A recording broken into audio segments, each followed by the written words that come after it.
PP अॻवान निसार खोड़ो चयो आहे त JUIFA जो मार्च हुकूमत जे पॉलिसियुनि ख़िलाफ़ आहे। हू विच मुदे वारी चूंडुनि जो मुतालबो कनि था। सिंध यूनिवर्सिटीअ में सहाफ़ियुनि सां ॻाल्हाईंदे निसार खोड़ो चयो त एहतिजाज करण हर पार्टीअ जो जमहूरी हक़ आहे। JUIFA जो मार्च अवाम सां थींदड़ ज़ुल्म ऐं नाइंसाफ़ियुनि ख़िलाफ़ आहे। हुन चयो त अवाम बि हुकूमत खां बेज़ारी जो ऐलान कंदे JUI जे मार्च में शिरकत करे पियो।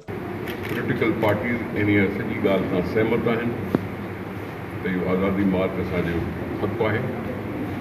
सियासी पार्टियुनि जो हक़ु आहे त जॾहिं अवाम ज़ुल्म जी चकीअ में पिसंदो हुजे त उन्हनि जो साथ ॾिजे। अॼु असांजो अवाम मायूस आहे, महरूम आहे ऐं पंहिंजी ज़िंदगीअ खां बेज़ारीअ जो ऐलान करे पियो वेठो। तंहिंजे करे हू रोड ते निकिता आहिनि।